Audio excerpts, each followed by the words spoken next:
Oh, ladies and gentlemen, boys and girls, outsiders of all ages. If it's Wednesday, it means bring your beverages. It is the Wednesday edition of the Outsiders. We got one less outsider. We'll get to that part. We'll find out what everybody's drinking. But let's remind you, it is the Outsiders brought to you by Poncho. That's right, ponchooutdoors.com. We got ponchos tonight. Looks like Bo's got a poncho.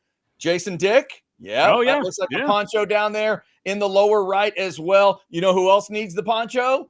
Kids do. That's right. When the kids tell you they need toys, they're lying. When they tell you they need bicycles, they're lying. This is what they want. They want poncho shirts. You can see it in their eyes. Make their dreams come true. ponchooutdoors.com. Make sure you mention Orange Bloods Live, and whatever you do, make sure that kid closes up the feed bag. Otherwise, that calf is going to eat it all. Thanks to Poncho for helping us out.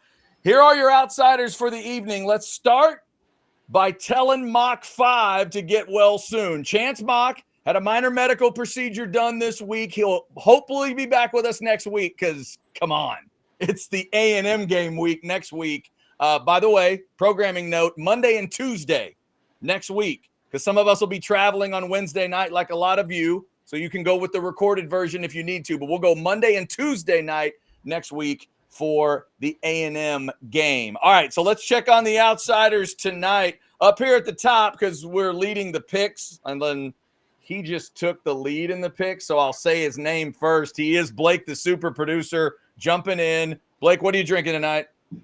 Oh, great to be on, fellas. Just a little Sprite and vodka in my Dallas Stars cup because hockey season is here. Oh, a Madonna cup. You got to like that. There is vodka on top here. I got Deep Eddy lemon and a little blackberry sparkling water. It's lovely. The lower right is, as always, is the legendary Jason Dick, and it ends up being the most entertaining part of the show, kids. Get ready. Jason Dick, what are you drinking? Well, you know, our guy, Chance Mock, has been holed up in the hospital for a couple of days. I understand, just a minor procedure. He's going to be fine. But, you know, it really made me realize that you got to live every day to its fullest, okay? Mm-hmm. And that's why when I was walking through a Maynard convenience store and I saw this bottle of Vive 100% Ultra, I was like, I got to get that. I don't even know what it is. Vive 100%. I'm ready to Vive 100%, guys. It says up here, más contenido gratis. Is it water? Is it Gator? What is it? I don't know. We're going to find out in a sec. Here, you guys habla español? Exceso calorías, exceso azúcares, exceso sodio, which I don't know. That either means there's no calories or a whole lot. But is there a chance? Is there a chance that's like ant and roach spray? Like I'm just, I'm really concerned. It was in the container in the fridge with other waters and energy beverages. All right, good. Give it a shot. Let's take a pull. Let's take a pull. It does smell like a cleaning product now. Now I'm worried this is a trap. This is. It does smell like a cleaning product, is what he just said. You know what? That's good. My insides need cleaning, so clean you right out. That'll cleanse my soul. If that doesn't work, there's always this, bud. This will clean you. No. Wow, what the hell is that, Bo? That's the commemorative Jungle Juice 4 Loco that Jason gifted me last time he came to my house. I have not opened it yet. I can't believe that thing has survived this long. All right, Nothing better than a room temperature 4 Loco. So, Bo, that is what you're not drinking. What are you drinking tonight? In deference to our boy, Mach 5, I made a big old MVP vodka. Nice. He likes it. I mixed it with grapefruit juice because it just tastes better to me. But this was in honor of our boy. I told him I'd pour out the MVP for him. All right, there you go. Chance. No brown water, although if this conversation moves in a direction I think it might, I might have to get into brown water. Very nice. Very nice. Chance will be with us tonight. If not in body, he'll be with us in spirit, in picks, and in a new version of the GPT. Hold on. Yes? He just texted me. I wish I could have MVP vodka here. Right. He cannot have the MVP vodka. Chance, please do not be drinking vodka from the hospital bed. So Chance is listening from the hospital bed. He has given us his Texas pick. That'll come up later. He's also sent us his 3 picks via the nurse. His nurse has made the picks this week. So it is Nurse GPT making the picks for Chance Mock. Jason, that thing looks like I think it was Lala. Lala the nurse. Lala GPT is what we're doing. Looks like Booty Sweat from Tropic Thunder. Yeah. Now we got Chance on our text line.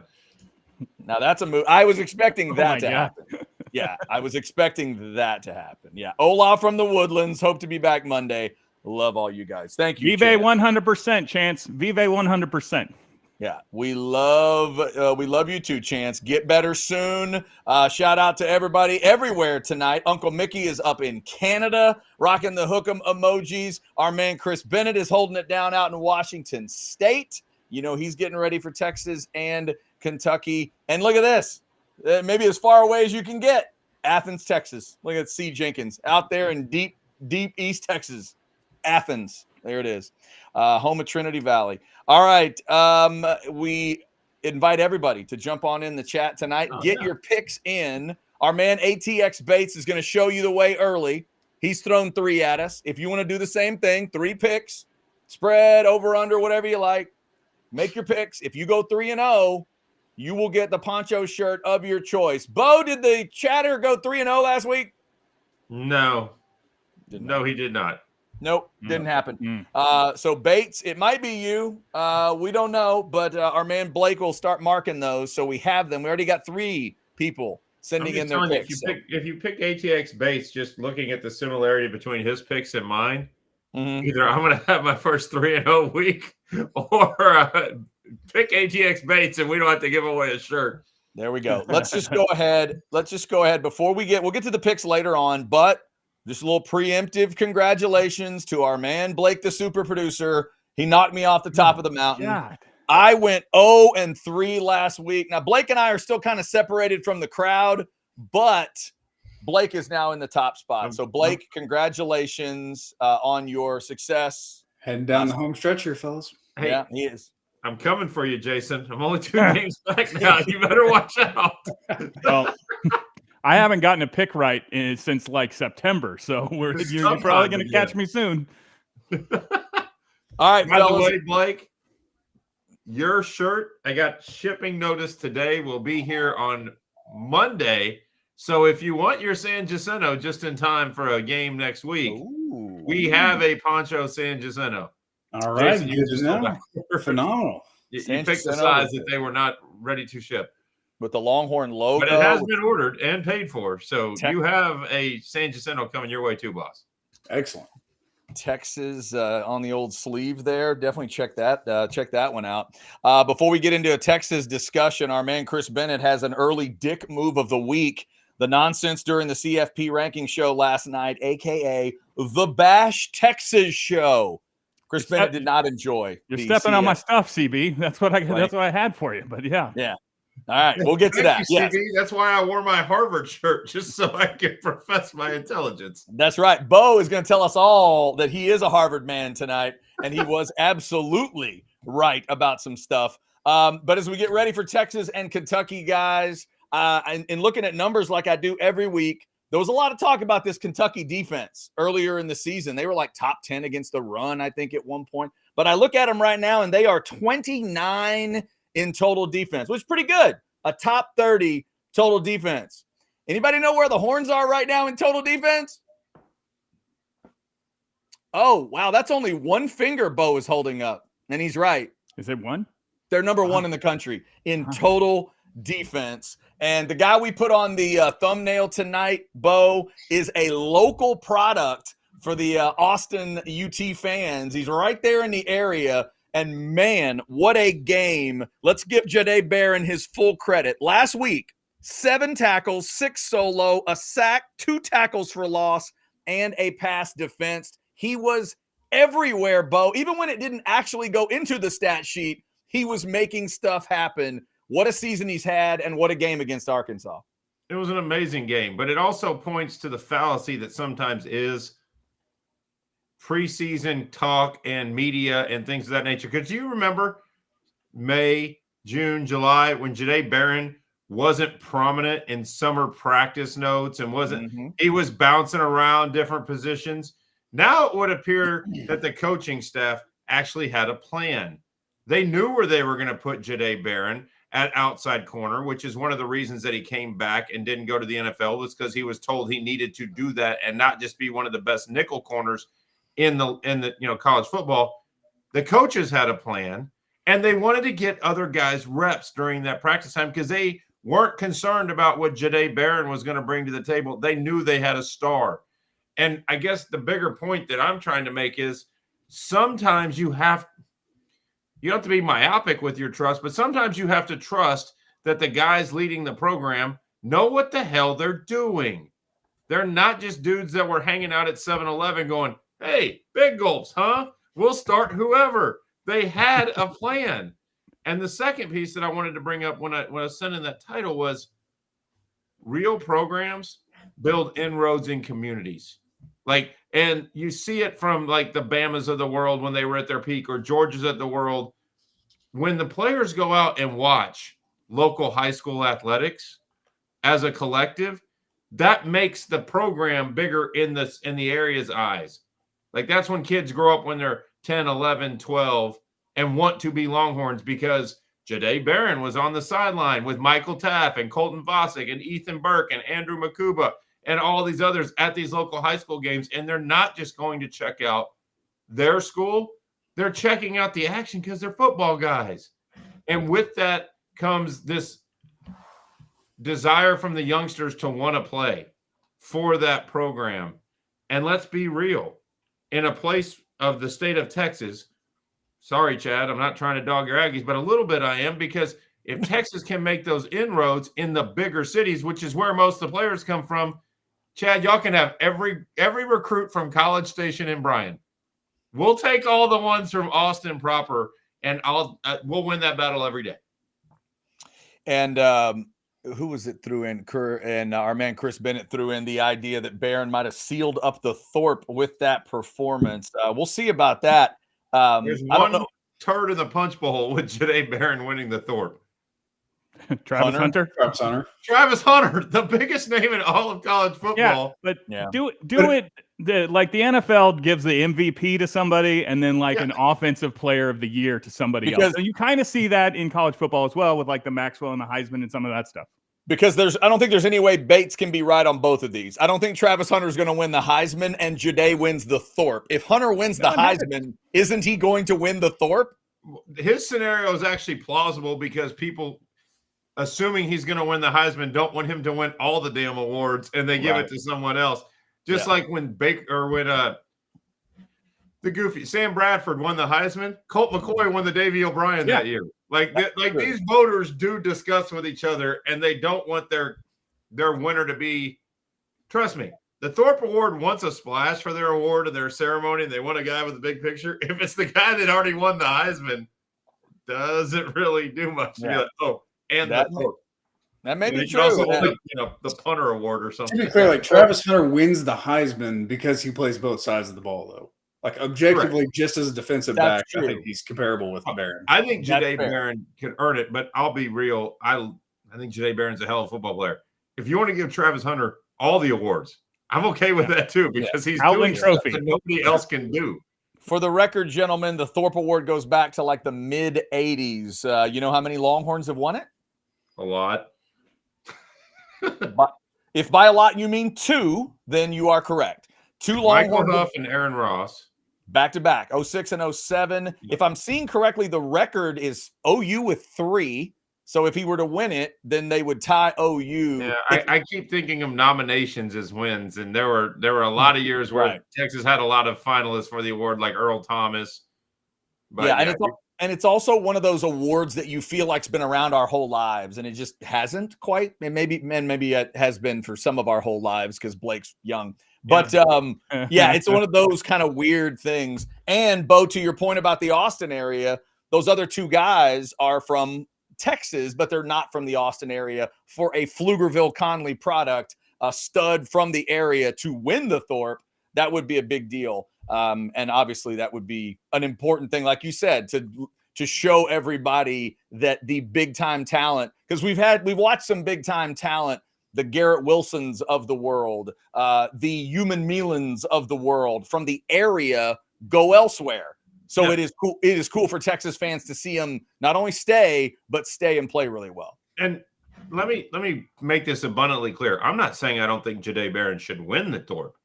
I'm just saying that if someone was the only one that I think legitimately will take it from him is the one that has a hype train behind him. But in this particular case, it's a justified hype train. If Travis Hunter wins the award, I'm sorry, there's not a lot of argument to it. He's a hell of a football player and a hell of a DB. I think Jahdae Barron is in his class, but it's not offensive that Jahdae Barron gets beat out by Travis Hunter. Yeah. Sorry, I think Blake made this point. I was playing Words with Friends, guys. Travis Hunter and Jahdae Barron could be very comparable cornerbacks, but Hunter is going to win because he's also going to catch 80 balls this year. Like the Thorpe Award doesn't matter what he does on offense. No, Jason Dick plays Words with Friends when I'm talking on the show. I never knew that. Y'all thought Jeff Ketchum did other things when I was talking. No, Jeff Ketchum does other things.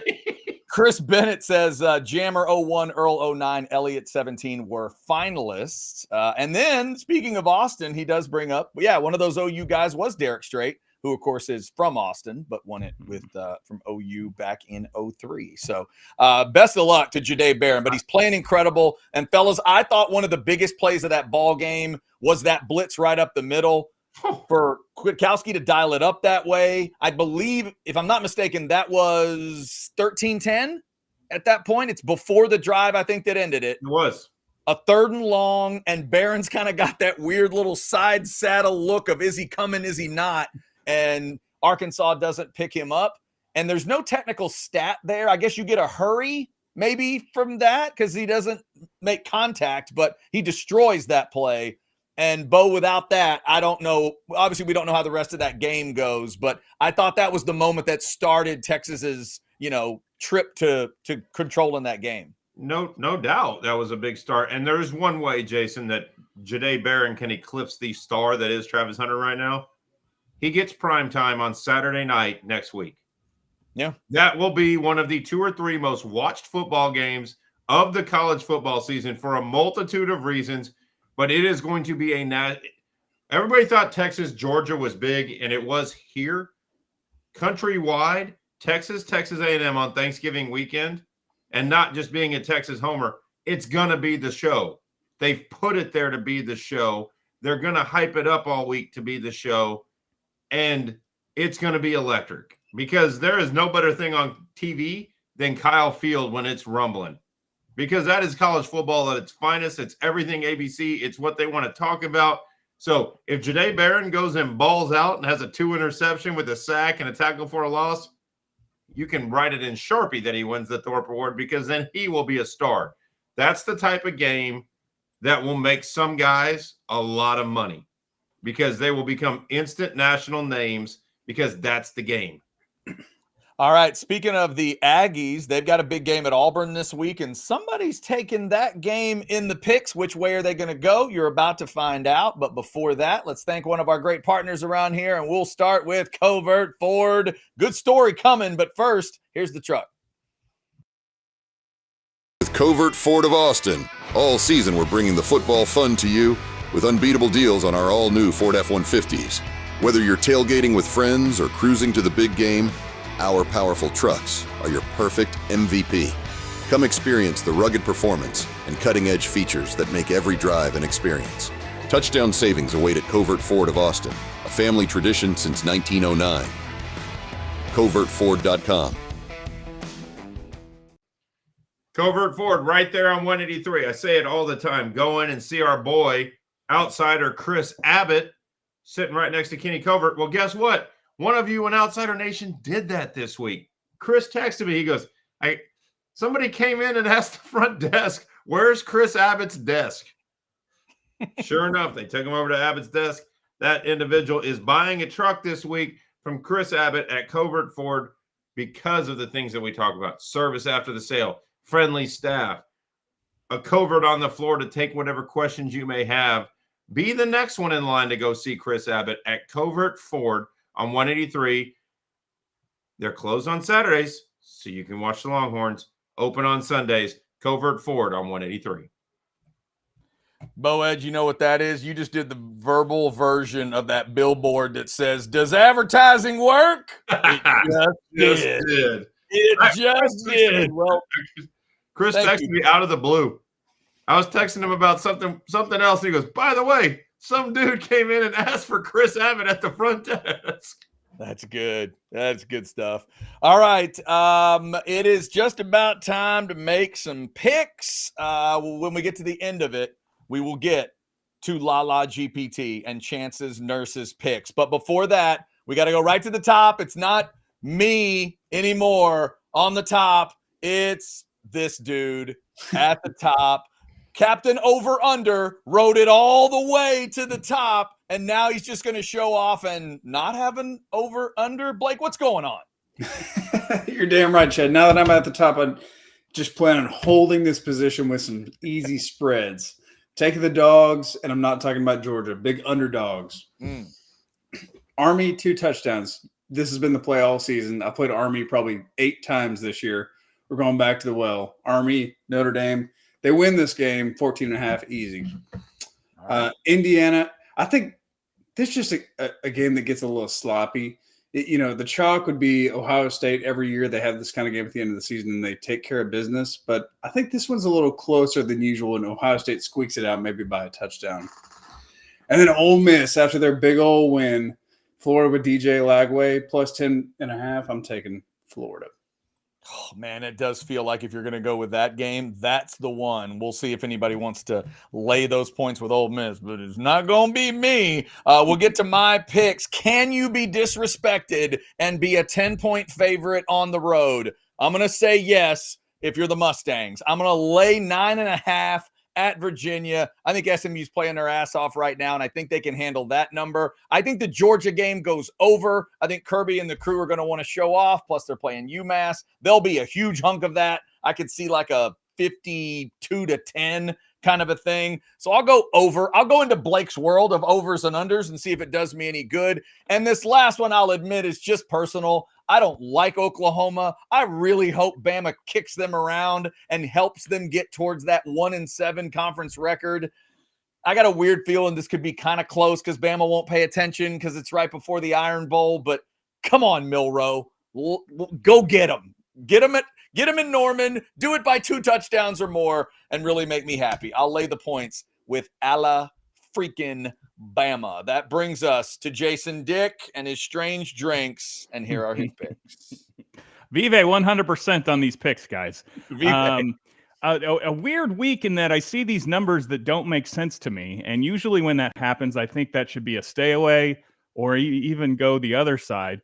But I'm just following my heart here, and I'm going to take Ohio. When I looked up Ohio State, Indiana, I was like, please don't be 21.5. Please be less than 21. Please be. And then I saw it was 13.5. And I was like, this is free money. Blake, you're on Indiana here? Mm-hmm. In the words of the slightly senile, unfortunately, sadly, Corso, not so fast, my friend.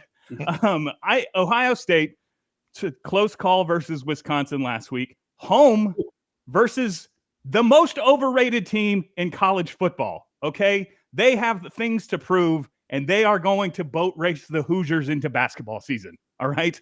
I am taking Ohio State. I almost texted Bo and said, can I just count this one for 3? Can I just go all 3? Ohio State minus 13.5. If you let me have that, I would take that. Kentucky and Texas. I honestly, speaking of 21.5, if Kentucky was 21.5, I think it's 20.5 right now. I'd probably be on Kentucky here. But the 47 doesn't really make sense to me either. I know Kentucky, if there's anything they do, they play defense. That's how they beat Ole Miss. Texas's defense is pretty good. What did you guys say it was? Number 1? That's 1. That's pretty good. That's pretty good. But Texas might score. Keeps doing that. I think Texas is going to score 40-something by themselves. All right. A lot of talk about the dysfunctional offense from a week ago. So I think a rebound week is in order and some garbage time points for Kentucky. I'll take over 47 there. And then, Chad, what's going on here? The Aggies are, as I've been informed, atop the SEC. Yet they're less than a field goal favorite versus average AF Auburn. Now, I know people are saying, oh, they're looking ahead to Texas. And as Coach Mike Elko said, no, our focus is 100% on Texas. Is on Auburn. But Auburn, they got next week.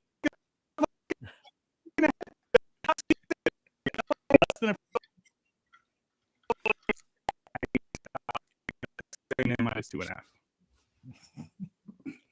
The fact that you just glitched up during the A&M part. We didn't hear a single word you said. No, for that the last was 15 absolutely seconds. perfect when he was going Max Headroom, Robo, Aggie Bash. Look at the freeze. Now we got a freeze, pixelated. Hang on. Let's see if it gets better, because Jason, I feel like you need to deliver that. Deliver that. Why is he stuck in bear dick mode? He really is kind of stuck. All right, deliver that last part again. So we want to make sure we hear every bit of your Aggie comment. I don't know where did I fall off. How can the Aggies? I'm gonna whisper it this time as to not overload my internet. Yeah, it was right as you got to the Mike Elko part. Ironically, Oh. it was right as you got to that part. Well, maybe some people are saying the line is only 2.5 because the Aggies could be looking ahead to the Longhorns next week. And I know Mike Elko said this week that he's 100% focused on Texas, on Auburn. But isn't Auburn got a big game next week as well? All right, don't they have the Iron Bowl next week? They're not looking ahead. That's their entire season. They have nothing else to play for. So yeah, the fact that the Aggies are only laying 2.5, I don't get it. But I'm going to take Texas A&M. He's taking the Aggies. All right, there you go. There are Jason. Here's a photo of Admiral Akbar. That's all I'm going to say. There it is. But I don't think Bo is going after that A&M Auburn game. We'll get his thoughts on that one at some point. But right now, we're going to get his picks for the week, and he is going to go after that Lane Kiffin line. What's up, Bo? Well, what's one inevitability every single college football season? Lane Kiffin will get overhyped, and Lane Kiffin will fall back to earth and be average. Because while Lane Kiffin is an offensive savant, as a head coach, what was the word Jason used at the kids? Mid, average AF. I don't know. You throw out whatever euphemism you want to go with. Lane Kiffin will find a way to screw it up when he's in the top 12 of the playoff and not make it once again. Jackson Dart will do something dumb or throw it off somebody's helmet. I don't know how it gets there, but Florida's a different team when DJ Lagway's running the show. Now, Texas fans, we have to take note of that when we're getting into these arguments over the next 2 weeks. Our win over Florida does not count the same as others' win over Florida because we played Florida with a walk-on from Yale at quarterback, and it showed in every way. Technicality. That being said, their defense wasn't playing a walk-on from Yale, and our offense lit them up like a Christmas tree. So I still think Texas would win by double digits over Florida any day of the week and twice on Sunday. If DJ Lagway or Lamar Jackson was playing quarterback for him, I still think Texas would win over that Florida team. Florida, though, will cover against Ole Miss. They will make it a ball game. I think Ole Miss wins, but that wouldn't shock me. Second, Ohio State, Indiana, it just seemed weird. Like, you're right, Jason. Ohio State should be favored by 20+, and I think Ohio State is going to blow them out. The only reason that it gives me the fear is that if the fix is in, they'll find a way to let Indiana get within a nominal amount so they can keep them in the CFP. Either one of two things happens. Either Indiana keeps it close, or Ohio State does what they should and beat that team that doesn't belong in the top 25, let alone the top 5 out of the gym. But just to be safe, I'm taking the over. Over 51 because Ohio State, if they do their job, should put 50 on that team on their own. So that would solve my problem. Last but not least, it's another one of those, it's a trap. Because in what freaking universe did Kansas all of a sudden become a juggernaut? They beat a okay BYU team. Sorry. Colorado is the real deal. They have NFL players, much more so than Kansas is. I'll take Shedeur Sanders and Travis Hunter and Jimmy Horn Jr. over Neal and the quarterback from Florida. Sorry. Colorado wins. 2.5 ain't enough. All right. So Bo likes Dion and the crew. We'll get you Chance's picks here. Wait, let me make sure. No, those were his nurses' picks.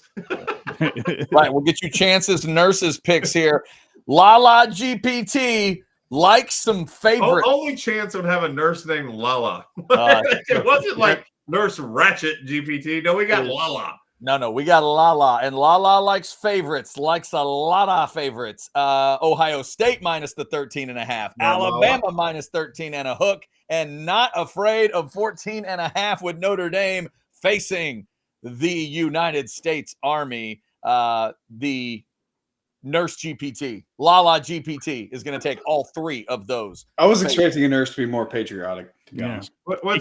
He kind of checkered you, Blake. Is that the way to win? Is to find the guy who's in the lead and just take the opposite of his picks? I think that was the plan. I think that might have actually been the plan. If you guys want to throw us a super chat, it will go right to the top of the list. I don't see any of those right now, but I do see a little Arch Public out there. Bo, normally it's Chance that tells everybody about Arch Public, but since he's not here, why don't you tell the folks a little bit about it? I will flash up a QR code as well. Flash the QR code. I'm not going to hit you with stats of what they've delivered the last couple months like Chance does, because I haven't been an Arch Public investor. I am as of last Monday. I have signed up. I have gotten in there. I have put money into my account. Now it's time for me to learn how to let it work. Chance was coming up for the Kentucky game and was going to teach me, but that's not going to happen quite right. But Arch Public, you want to make it a Merry Christmas at your household? You want to make it a Happy Hanukkah at your household? Get with Arch Public right now. Tillman Holloway and his team are reinventing the algorithm that helps you invest, and it's I won't say risk-free, but what it does is it's a transaction daily. You don't leave your money in and wait for the whims of the market. You program it, it does it. At the end of the day, you're liquid. You can cash out your money. Chance raves about it. That's why he convinced me to sign up. And you can too. Scan the QR code for Arch Public. There you have it. Hope you're enjoying The Outsiders, brought to you by Poncho. Check out ponchooutdoors.com. Over 450 of you in the Specs chat. If you are enjoying a What Are You Drinking Wednesday, and you look down and you realized, oh, hell, this bottle's almost empty. No matter what was in that bottle, Specs probably has it. Here's Lisa. Specs same-day delivery can save the day with our Specs app or online shopping. From world-class wines to hard-to-find spirits and craft beers, to gourmet foods, delicious snacks, and spectacular sweets. It's Specs. Cheers to savings. All right, before we get to picking the Texas-Kentucky game, Jason, Dick, I feel like we need a Dick move of the week. Our man Chris Bennett threw in an idea from Washington State. If you're headed that direction, or maybe you got more, what do you got on your mind this week for Dick move of the week? Well, yeah, Chris was reading my mind, and I hate to. Is this the second time that I have to put Reese Davis in the Dick move of the week jail? Because on the college football rankings released show, whatever, they're going through all the teams, and they get to Texas, and for some unknown reason, all of a sudden, it's just like the roast of the Longhorns, where Booger is after them, and Reese Davis says Texas. I believe he's talking about our strength of schedule, but he said the words Texas is mediocre.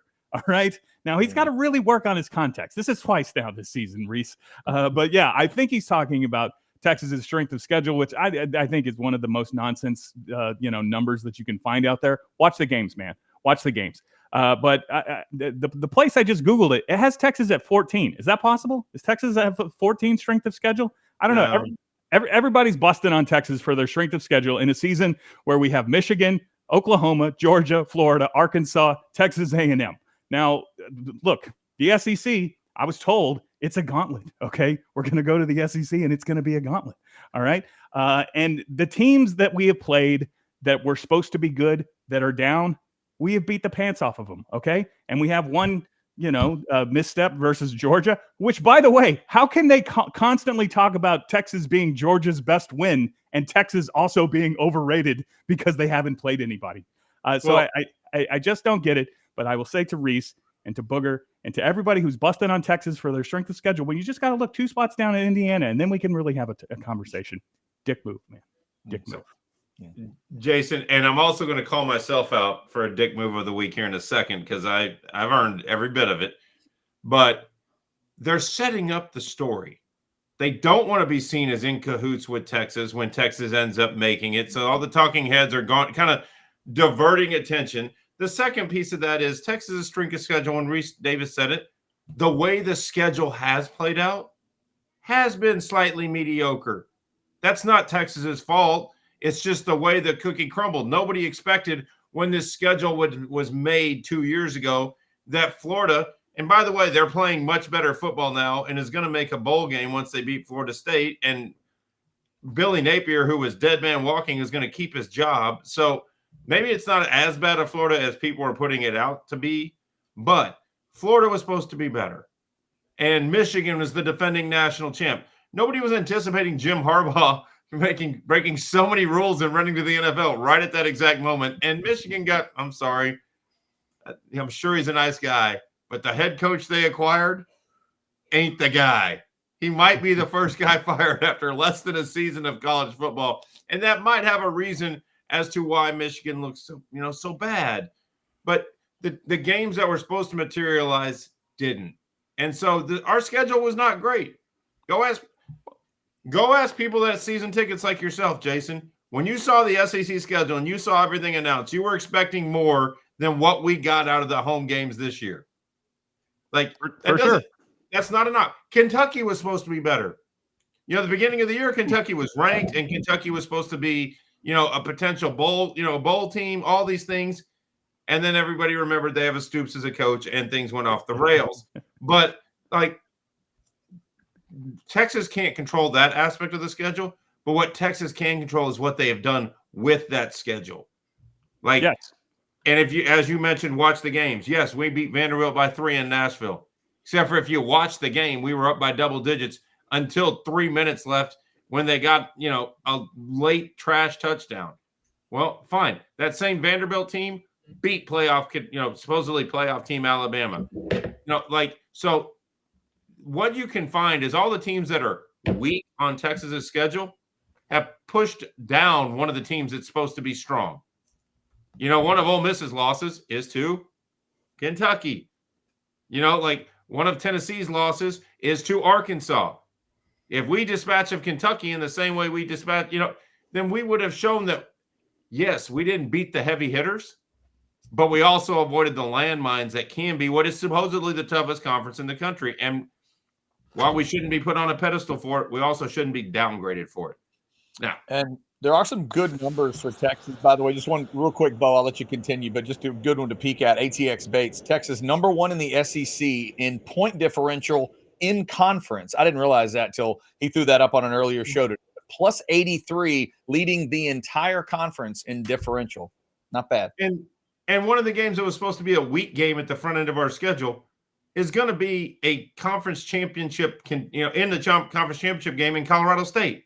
Now, I'm not saying Colorado State's a world beater, but it sure as hell beats the Division II opponents and Middle Tennessee states that the rest of the SEC schools are playing in their offseason. In our offseason, we went and played Michigan, Colorado State, who is, like I said, not a world beater, but they're going to be playing in the Mountain West Conference Championship game against Boise State. So they're at least a legitimate team. We had one blip, ULM, who was supposed to be better than they ended up. But look at some of those other teams, Mercer and Elon and Presbyterian. And you can, Texas did their job in scheduling. The schedule just let them down a little bit. And Texas isn't playing one of those teams in November either, which I think is always a scam. That's just an extra bye week for all these SEC teams that play Mercer in early November. I really hope that when a kid is considering Mercer, they don't say Mercer like Bo just did. I enjoyed it, but hopefully they sell it a little better than that when they do. And by the way, fellas, Mercer. Alabama went up 3 spots in the CFP by beating Mercer. That was the thing. So, all right. I'm going to be an a-hole later when we start talking about the CFP and some of my predictions that appear to be much more spot on but first off, my apologies to I can't believe I'm saying this out loud, to Brent Venables. I mean, honestly, from the bottom of my heart, What? We have dogged on Brent Venables and his lack of attention to everything and anything all season. Like basically saying what the hell is going on with Brent Venables? He is acting like a world-class idiot. Well, in case you didn't see this week, it came out. His wife is in a very rough shape with cancer. Oh, wow. I didn't see that. Maybe that's an explanation to where how Brent Venables' mind might not have been 100% on football, and justifiably so. So for the rest of the season, I'm making a personal moratorium. I'm not making fun of Brent Venables anymore. He's got bigger fish to fry than some jackass in Austin calling him out for drinking water through a fire hose. Next year, all bets are off, Brent. But this year, dick move on me for not knowing what was going on. Sorry, bud. All right, there you go. Before we get to our picks on Texas and Kentucky, we got a $5 super chat in from Better Odds. Quinn and this offense rebounding, getting on a heater, and winning the trophy, or A&M beating Texas. I am assuming he means they mean the trophy, like the championship. Straight up odds. I mean, these two aren't very close. I mean, like A&M Texas is a 50-50 or a 60-40, whatever you want to say. Yeah, I mean, Blake, you're smarter than 50-50. Let's see. That's Auburn A&M is 50-50. Texas and Texas A&M is not. I'm calling that game 50-50. I mean, what I understand Blake's point. Even if you want to say Texas would be a 2-1 favorite over A&M, Texas has to win 5 games in a row to win the national including championship. Beating A&M. Yeah. Including the A&M win. So, yeah, you have to beat A&M to do the other thing. So. I think. You know what? As someone who loves Las Vegas, I'm putting my money on Quinn and the rebound. Oh, I predicted Texas A&M to beat us when the season started. I am not predicting that anymore. I have completely changed my mind in that regard, and not just because of this show, but because, as Jason put it, I've watched the damn games. Until proven otherwise, Marcel Reed is not good enough to beat the number 1 defense in the country. I don't care if they play it in Kyle Field. I don't care if they play it on the moon. A&M is not good enough on offense to beat our defense. That's what I'm saying right now. When I made those predictions, I really had a lot more faith in Connor Weigman and a lot more faith in the running back core of Texas A&M being able to control the game. Texas A&M is down to number 3 or number 4 at running back. I don't trust Marcel Reed. I'm sorry. I think Quinn Ewers has a much better chance. And I know I'm president of the Quinn Ewers fan club. But if Quinn Ewers gets on a heater like he did last year in the Big 12 championship game and get the couple games preceding it, watch out. Because if the defense is there and Quinn plays well, Texas could go on a run. Okay, so Jason, it looks like you and I are thinking the same thing right now. If Marcel Reed is trying to get the edge against Colin Simmons and they're on the moon and they're both in those spacesuits, like, do you think Colin's got the advantage because he's a little bigger? He's in that bigger spacesuit, or do you think Reed can skirt by him because he'll be right near that fake flag? Andrew Makuba gets his ejection and goes, bing! I love that we were vibing on that because, unfortunately, I think that being on the moon and the lack of gravity would neutralize the speed advantage that the Longhorns have over the Aggies. And you think Quinn is inaccurate on the deep ball right now? I mean, Jesus Christ, throwing on the moon. Might be the best thing that ever happened.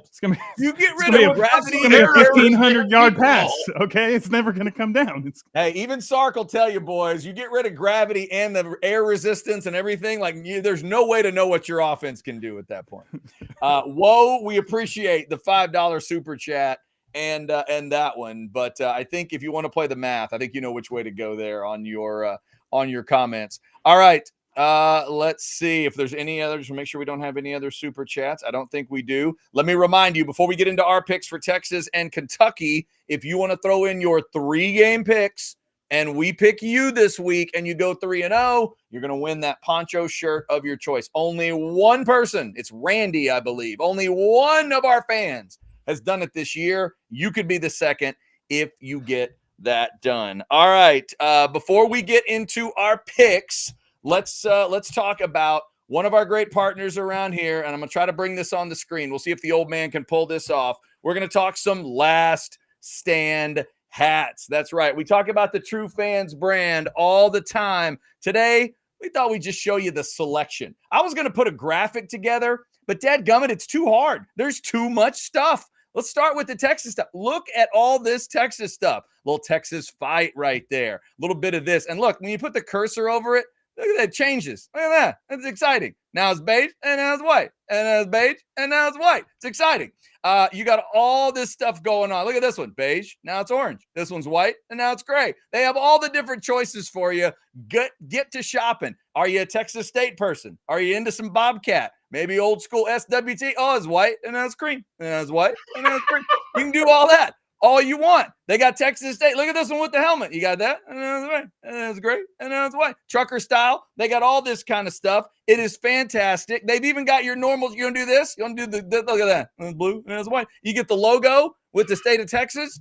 You could do that. Just go last stand logo. TCU fans, they've got you covered. SMU fans, UTSA fans, they've got you covered. I will invite all of you to keep on scrolling. I am still looking for my school, and I have yet to find it. But Last Stand Hats is the true fans brand. Remember to use Outsiders10 as your promo code, and you're going to get a little special deal there. They got all kinds of stuff. By the way, am I the only one that can sit there and watch Chad play with the hats for like an hour? Absolutely. I bet you were a fun kid, Chad. Just oh my God, it was so.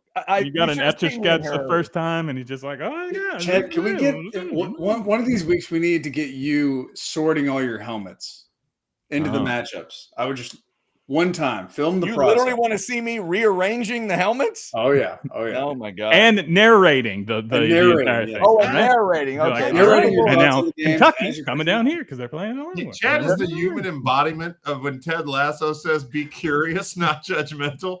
Chad is the epitome of be curious. He's curious about everything, and he enjoys everything. It's amazing. When I was a little kid, and I started with the pennants. I would have pennants before the helmets came along, and I had Brent Musburger's voice in my head. You are looking live, and my mom would walk by and like, "What did you just say?" Nothing. We're good. Everything's fine.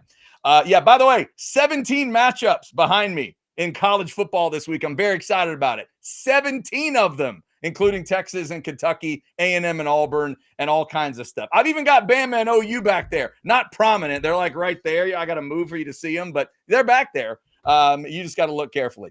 All right. And you know what? Roan, this may be true. Maybe it is that Aggies are easily amused. That might be true. Hold on. As we head into A&M Texas Hate Week next week, and we all know that's exactly what it is. Yes. I'm calling it right now. Mm-hmm. Chad is not a standard issue Aggie. Oh, this just in. Chad is in the Waxahachie Hall of Fame. Chad is an honorable journalist and calls things down the middle. So I don't want any of the Aggie hate washing over our boy. He's an outsider just like us. He just happens to bleed maroon sometimes. Well, you know what? That's just the color of blood. So it's okay. Lay off Chad when it comes to the Aggie jokes because he's not standard. Bo, I didn't make fun of Chad. Hey, I didn't ask for that, but Bo, thank you. I'm going to probably need that preemptive strike because I can feel the tension already building among Longhorn fans. One of our chatters mentioned it, and I was actually going to try to keep it under wraps, but I don't know if it's going to happen. But I will let you know, I have reached out to the one true Aggie guest that we have had on this program to see if he could be in attendance to tell us about how it feels. You reached out to Super Punter? I did, but he may or may not be at the hunting lease where the Wi-Fi comes from another hunting lease. So we're going to kind of play it by ear as far as no announcements. But if all of a sudden the screen goes and it's Shane Leckler with a six-pack of Miller Lights and some pirated Wi-Fi, then we will have Leckler on for you. Yeah. By the way, you know what, ATX Bates? This is rude. There's no reason. Why in the world are you jumping in with attitude? Stop it. Just quit. He gave you a fishing lure, though. He gets the right. He kind of bought you. I do have the lure. That was a payoff, so he can make fun of you forever. Look at that. I did the weatherman thing and got the point right, too. All right. Let's get to our picks, gentlemen. It is Texas and Kentucky. Let's get into pick mode, and we're going to start with this dude because he's on top. Blake, now that you're on top of the standings, you have the pressure of picking first. Texas, Kentucky, what happens? All right. I think a good Texas rebound for the offense against a really good Kentucky defense. Longhorns win 31-13. 31-13. Pulls 13. Okay, 31-13. So not quite a cover for you. Not quite. A good solid victory. All right, I will be going next. And sometimes when it comes to picks, it's about trust. And I always say, when you trust your team, it's because of the defense. And I trust this Texas defense. Yeah, they're number one in total defense, but it's not just a number. They've shown it to us. We talked about Jahdae Barron. They've been badass. I think they're going to be better than even whatever this Kentucky defense is going to be. And Longhorn fans, I think you're going to see what I call just an old-fashioned SEC whooping. Now, an old-fashioned SEC whooping ain't like 50 to something. I got 27-6 Texas. They're going to cover just by that much. I don't even think it'll be a missed extra point. I think maybe it's 2 field goals, but I'm going to say they don't give up a touchdown in this thing, and it's going to feel like when Ole Miss got done with Georgia. That one was 28-10. I used to watch so many SEC games that finished like 28-3, 31-6, 28-10, 28-7. I got 27-6. Texas wins and covers by just a skosh. All right, Jason Dick, Texas and Kentucky. Yeah, I think, as I said earlier, I'm on the over in this game, over 47. I think Quinn and Sark have to silence the critics who were not impressed with the offensive effort versus Arkansas. Make sure it's smooth sailing heading into Texas A&M. Last chance to perform in front of the home fans, barring any sort of weird college football playoff scenarios. So I'm going to go Texas 41, garbage time touchdown for Kentucky 10, 41-10 Longhorns win. That is definitive. I like that one. Texas fans definitely hope you are the most right so far. Bo Edge, Texas and Kentucky. You like them all the way up at 41? I do not. I'm kind of in the same lane as you are, that this is going to be more of an old school SEC defensive battle, but I gave each team one more score with a touchdown instead of a field goal. I got Texas 34, Kentucky 10. Like, I don't think that it's ever in doubt, but I'm going to say it right now. If Texas does win something like 34-10, Longhorn fans, that doesn't mean Quinn Ewers sucks or that Arch Manning should take over as quarterback. Maybe it means that Sark's going to do whatever the hell it takes to win this game and get to the next one without showing all his cards. I think Texas actually jumps out pretty quick in this game, but then I think Sark, as he has done in other games, mistakenly, Vanderbilt, hits pause or hits the brakes and tries to get his running game a little more work, tries whatever he needs to, whether it's Jarrett Gibson or more Jaden Blue or Wisner, whatever. He's gonna ride that to see what he can get going into the A&M game. But I think Texas wins handily. I think it will look better than what the score indicates. And I hope that I'm right, that we don't need stupid style points with the CFP when the dust settles, so we don't have to beat them 58-10 or something to do it. If Texas wins 34-10, you think the fans are going to be upset and calling for Arch Manning? Have you met our fans?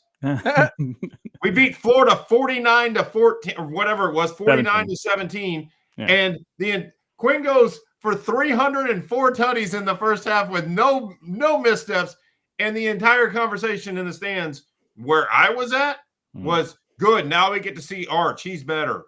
Well, that part might be true. Well, it may be true, but that's my point. We've had this discussion, and I'm not doing it all over again.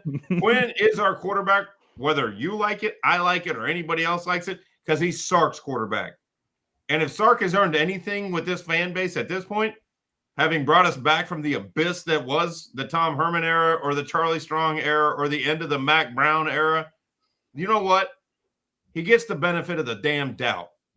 Sark has at least earned the benefit of the doubt that he's not derailing our program or this season out of personal pettiness. He's picking what he thinks is best. Could he be wrong? Possibly. But he's earned the benefit of the doubt that you trust that he's doing the right damn job.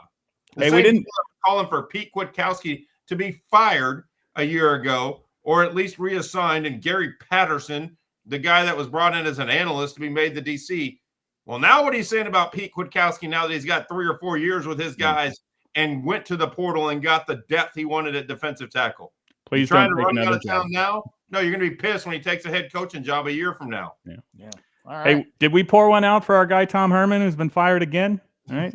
We did not. He's- We did not. You're missing Tom Herman's whole strategy. If he can keep getting buyouts, Are we still then he paying him? doesn't Are we have still to paying work him? that much. Yeah, it's true. He He's gets on- more Tito's and more time on the lake Yeah. if he keeps getting jobs that then pay him to leave. Okay, All right, cool. Hook him. So Jason and Bo both have a cover for Texas. Bo has 34-10. Finally, Chance Mock did send us his pick, and ironically, it's a bookend pick. It's exactly what Blake said, 31-13. Texas is Chance Mock's pick as well. So those are our predictions. We've gotten a couple of predictions via Super Chat, or at least one coming in, actually a couple that have come in here. We'll make our pick for who our guest picker is going to be this week. But first, it's Big Cheddar with a $4.99 Super Chat. Great show as always, fellas. I'm going Texas 37-9 with a big hook 'em there. Okay. ATX Bates, $4.99. It's been 12 years. I'll make him a lure if he comes on the show.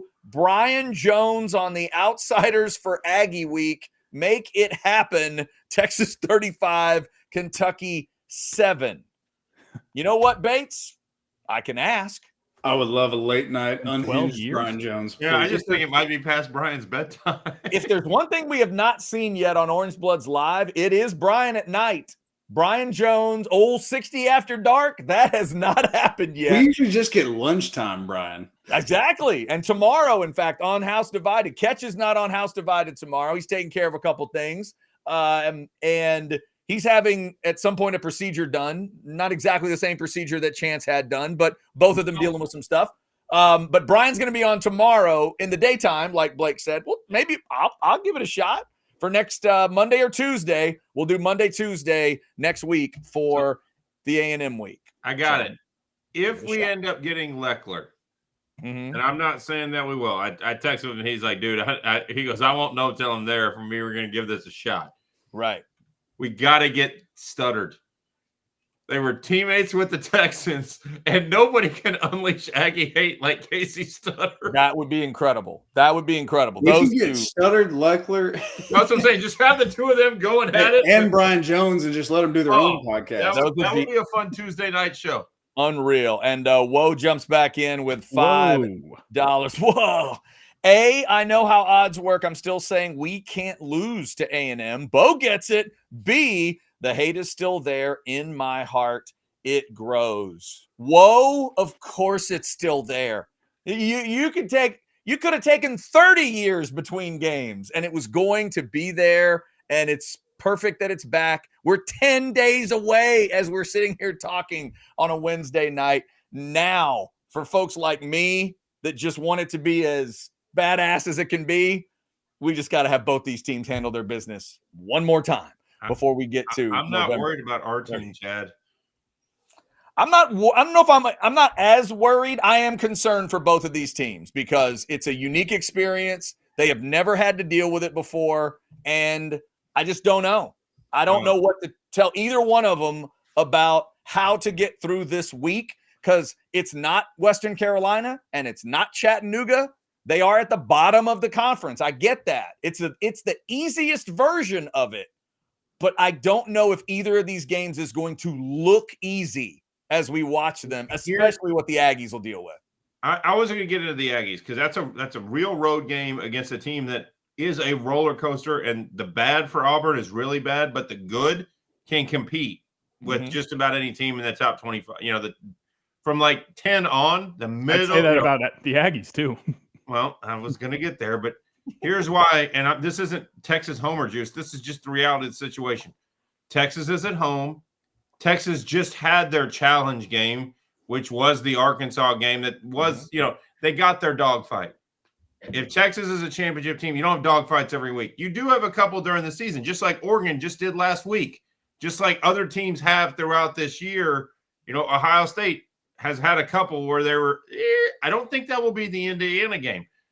I think Texas knows exactly what's on the line. I don't think Texas is looking to head to Texas A&M like Texas A&M may be looking ahead to Texas. I think the Texas players are dialed in. They are a championship team. They are a playoff team. They went to the playoffs last year. They know how to be mentally focused.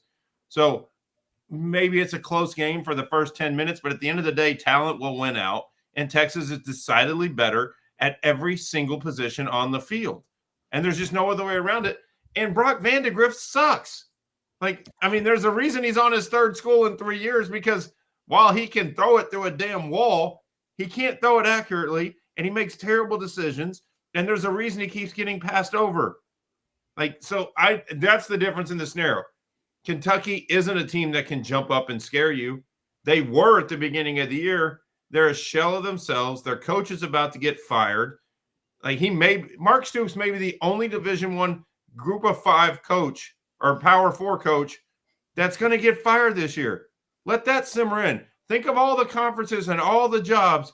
There ain't one coach that's on the hot seat more than Mark Stoops. Norvell?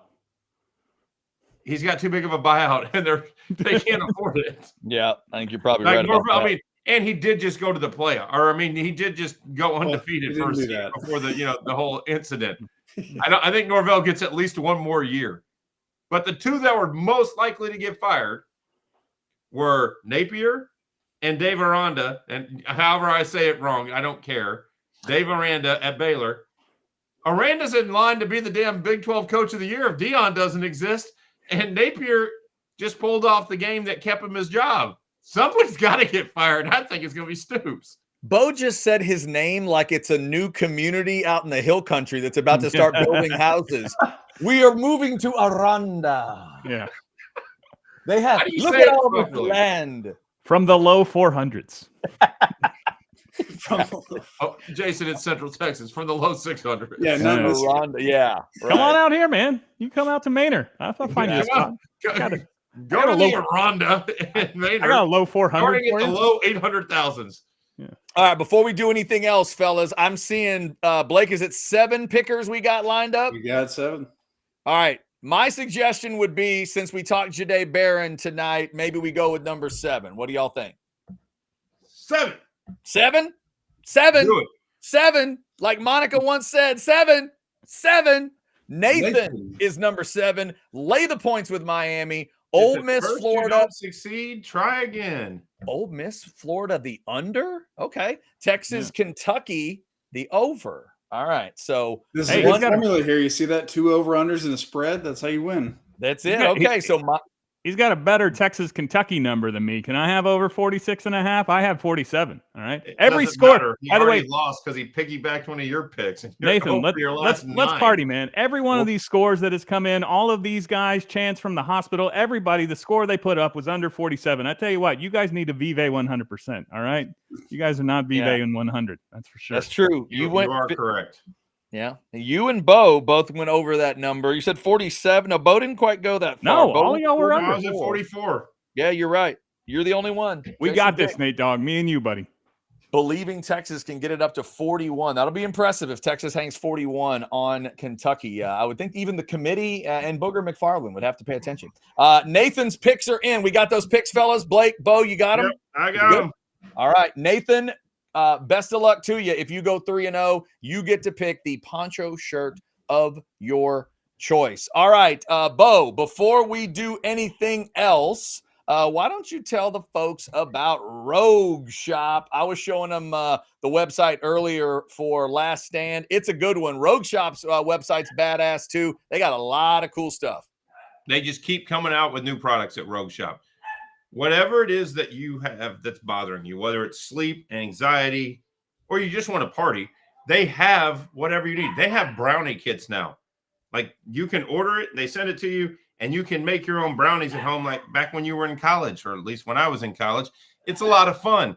But on a more serious note, if you're having trouble sleeping at night, they have something that can help you. If you're just really struggling with anxiety, they have something that can help you.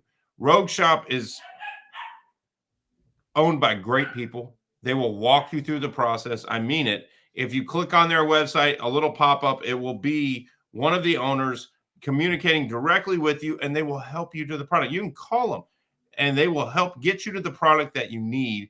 Outsiders 10 is your promo code to save 10%. And I promise it will be well worth it. It basically means free shipping. They do offer free shipping over $99. So if you get over $99, you get free shipping and you get 10% off. It's a Christmas miracle. It's Rogue Shop. It's a November Christmas miracle. 20th Christmas miracle.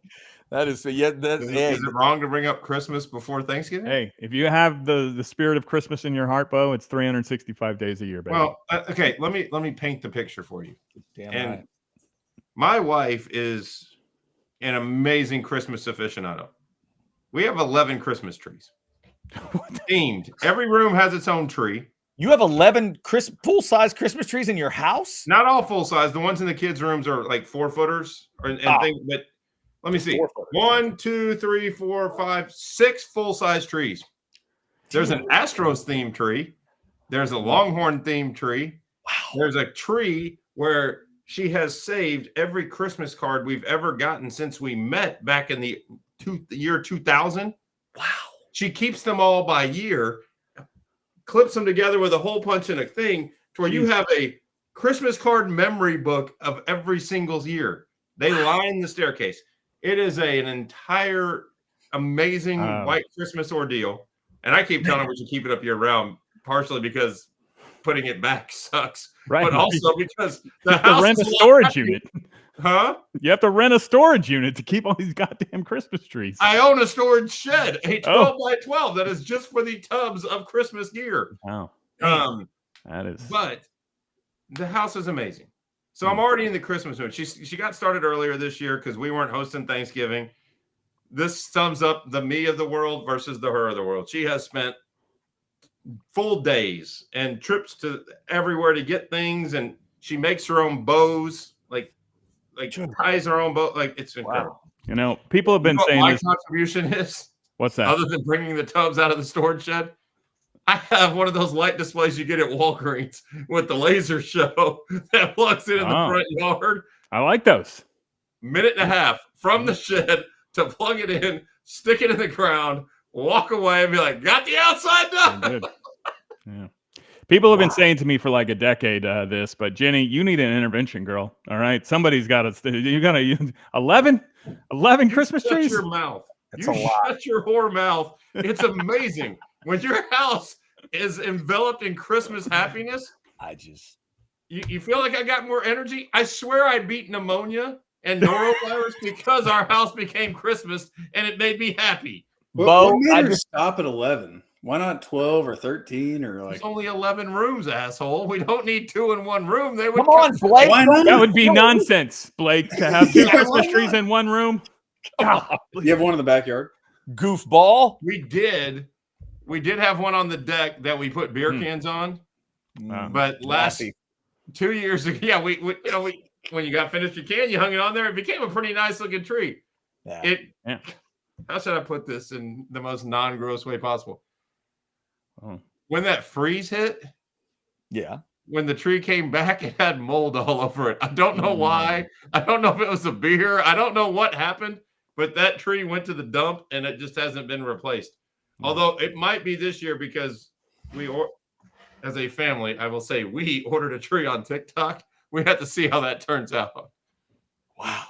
That is fantastic. Bo, I at some point, I just feel like I need to pay a visit once everything's decorated. That's incredible. Well, 11 trees. I got to come see it. I got shirts starting next week. Probably you're not going to come on Thanksgiving, but I have shirts for everybody.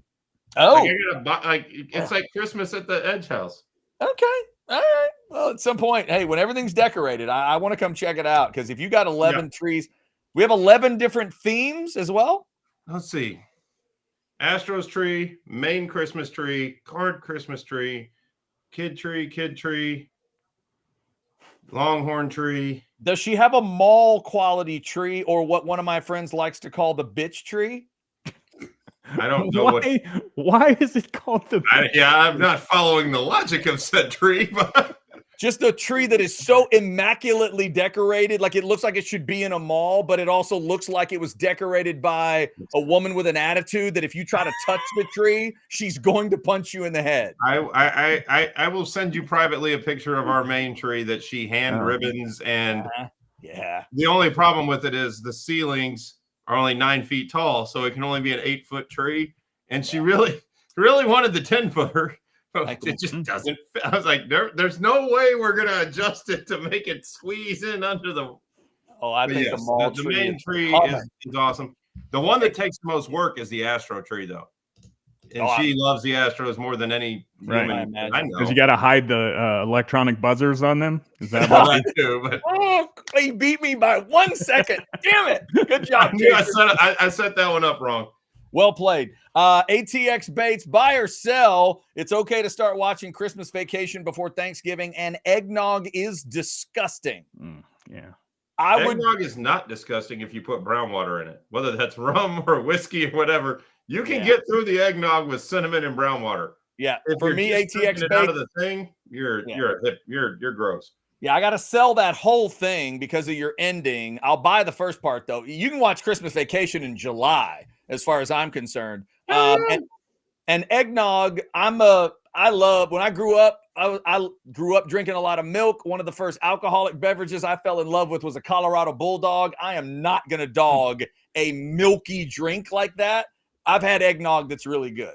Yeah. What's a Colorado Bulldog? A Colorado Bulldog is a White Russian with Coke on top, like a Coke with a splash So of it's Coke. got bubbles. Kahlua, vodka, half and half, and then Coke. Okay. And there's something else. No, I think that's it. That's it. Kahlua, vodka are the two alcohols. Yeah. There's just I love eggnog raw. All right, there you go. There it is. Sometimes I don't have words. And there we have it. Real quick, gentlemen, just a show of hands question. Show of hands, because I saw today that Earl Thomas made the semifinal list for the Pro Football Hall of Fame. Show of hands, who thinks Earl Thomas is a Hall of Famer? Oh, yeah. Yeah. I think so. It's hard for me to decide. I think my opinion is kind of jaded by some things that don't have anything to do with football. Okay. And it shouldn't be on the football field. Yeah. He played like a Hall of Famer. Football wise, it's Hall of Fame. Football wise, I'm here. How many years was the duration of the career may not have been long enough to warrant it, because there's plenty of safeties that have played longer. Injuries too. Thomas. I mean, like Ed Reed played like 150 years. It seemed like Ed Reed's obviously the injuries and stuff that Jason pointed out. Yeah, on the field, Earl Thomas was a Hall of Famer. That's as far as I go. And before we leave, I do have to say one thing. We talked about high school athletics. The Cedar Park Timberwolves are in the state finals for volleyball tomorrow night. So go Timberwolves. And we go. And this name will ring a bell with you, Jason Dick. Great friend of mine, Andy Peoples, who is part of the Peoples clan from Round Rock, that every single one of them played baseball for the University of Texas. His daughter, Carson Peoples, she's the setter for the Wimberley team that is in the state finals Thursday at 4:00. You can't see it on TV, but shout out to Carson Peoples. Shout out to Cedar Park. I love high school athletics. Men, women, don't matter. If you go to Cedar Park, Round Rock High, let's go. Hey, shout out to the Wimberley Texans. That's my alma mater, Bo. So come on, you're a Wimberley Texan, Blake? Look at that. Who knew? Your women's volleyball team is playing in the state finals tomorrow, led by Carson Peoples, the setter. Very cool. All right, before we get out of here, fellas, I'm just going to preview my next 30 minutes or so right after we get done with the show tonight. This is what I'm going to be doing. I'm going to be just rolling around. Texas fans, let's have a little fun. Ready? Oh, there's two. Now they're closer. And it's far away. Now they're closer. Oh, there's an orange. Oh, look at that. Oh, no, it's white letters. Oh, it's gray letters. Oh, that's exciting. What about Texas fight? What does it turn into? Oh, a little whiter. A little cream and a white and a cream and a white. What about this one? Oh, nothing. Nothing. What do we do? Come on. Look at that. We get closer. Hook them. And we're closer. Just keep it going, Chad. I don't know. We may end up with one viewer. It's going to be me. Ooh, that's nice. This one I like. Look at this. It's like a cream to sunset. Oh, look at that. Cream, burnt orange, cream. That's wonderful. Oh, look at that. That's just sunrise, sunset. Woo, beautiful. Love that. All right, hang on. Let me find one more. What do we? Oh, we're turning hats now. Front, side. That's nice. What does the winter hat do? Nothing. Oh, look at that one. Texas State fans, come on. You got to want that Bobcat right there. All right, that's what I'm going to be doing. Hey, JD, I can assure you, this is not an act by Chad. I assume that this is what happens in the senior year computer literacy class at Texas A&M is there's just a professor going, oh, now it's cream. Now it's white. What does this one do? What's going to happen over here? Oh, Now it's in the playoffs. Now it's still in the now it's in the playoffs. Now it's out of the playoffs. Now it's still out of the playoffs. Now it's always been out of the playoffs. There's no need. There's no need for that meanness at the end. We'll get plenty of time for that next week. And a reminder, it's Monday and Tuesday next week for A&M week. A reminder, we are the Outsiders, brought to you by Poncho. Remember, kids need poncho shirts too. The Bluegill, the Calf Scramble, the San Carlos, and all kinds of stuff. You see that San Carlos? If you want to match it up with the adult version, you could do that. Get dad. Ladies, listen to me. If you are out there and you have a husband and a son and you like dressing them like the same and then taking a cute ass picture and everybody loves it, Poncho's the way to go. PonchoOutdoors.com. You go San Carlos. I can't remember what the adult one is called. I think it's called like the Bonito or something. You go look it up. PonchoOutdoors.com. Put in Orange Bloods Live when they ask, where the hell did you hear about us? And you will make every guy in your family happy for Christmas. They'll love it. I'm telling you what, Chad. You know how at least I know this feeling. I don't think Jason may have been a part of this. Blake probably has from the other side. When you have to take the themed family picture, like where everybody's wearing like the same color, or you do it on like a beach trip, you want, for our female listeners or for the dudes, get poncho shirts and you won't even be pissed about having to take the picture. Yeah, honey, I'll wear the black one. You can have the whole family. Everybody will be happy. It's a win. It's a win-win. It's brilliant. My dad, I swear to you, Doc Hastings loves wearing his poncho shirt so much. I bet my mom's washed it 50 times since they got it. I mean, he wears that thing all the time. He'll be wearing it on November 30th. I guarantee you. Guarantee. When's his birthday? His birthday is April the 8th. Okay, we need to write that down because we got to come up with something for Doc Hastings' birthday that involves. It's probably past his bedtime right now, right, Chad? I don't know. They've become religious viewers. I find out all the time what my mom heard that she doesn't approve of. So they may be watching. I don't know. Doc Brown, when your birthday hits, you need to make a trip to Central Texas. Did he just say we Doc may have to Brown? get you some presents. Great Scott. Great Scott. Oh, You're Doc Hastings. Fourth dimensionally. Because Doc Hastings, I have your business card. And when we get to the off season, we're going to spend a whole show dissecting the awesomeness that is the Doc Hastings birthday card or It is business card. I'm just all over the map. I didn't even have Rogue Shop, but it sure feels like it at the moment. Yeah, it's quite a You're heading business. toward a total paradox. I mean, Jason, this is just an amazing business card. Okay. And if you don't have one, we'll get you one. Yeah, we're gonna have to do that. We're going to get a screen image of the business card. We can go over it. And then we'll bestow him with a poncho gift pack, but he has There to you come go. here to get it. There it is. We will do it. We will get it done. All right. Thanks to everybody for jumping in tonight. Again, Monday and Tuesday next week when it's being Thanksgiving week, and we'll do some traveling on Wednesday. I know for one, I'm going to be traveling. So we'll go Monday, Tuesday. I will reach out to Brian Jones. Bo has reached out to Leckler, and then we'll also reach out to apparently Casey Studdard. Well, if Leckler's in, I'm trying to get Studdard too, because All nothing right. would be better than watching the two of them. If those two could be on at like separate deer leases at the same time, it would be excellent if we could pull that off. It might be bad television, but it'd be fun as hell. For about 5 seconds, it might be entertaining. So we will try that. Thank you all for jumping in. Over 660 of you in the Specs chat as we get ready to close it up. Thanks to Blake, the super producer, for being on with us tonight as he does on Wednesdays. Heartbreaking week for him as the Kansas City Chiefs actually lost the football game. But he still found a way to get here tonight, just like Jason and I did after the Cowboys stadium fell apart, and then the team did too. You mean every week? Whatever. Yeah, Whatever. That's every week. Maybe And- my lack of coherentness is due to the vodka and not the brown water, because brown water, you go all night. Maybe we'll see.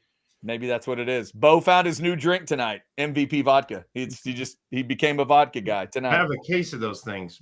I love vodka. It's just I don't drink it on the show because it's a brown water Wednesday. Bo professes love for vodka. It's fantastic. All I right. have a love of all the spirits except for Yeah. gin. That stuff sucks. Yeah. Loving all the spirits is good. All right, kids, love all your spirits, and we'll be back next week on Monday. We'll be talking about whatever Texas does against Kentucky. Can the Aggies handle their business at Auburn, which would set up, if they both do it, which would set up a game in College Station. Winner goes to Atlanta, and loser knows they don't go to Atlanta because of the winner? That could be something. But we got to get there first. Let's see if they both can do it. We'll talk to y'all Monday night at 8:30 for another edition. Until then, we are the Outsiders, and we are legitimately worth a shit in white, in burnt orange,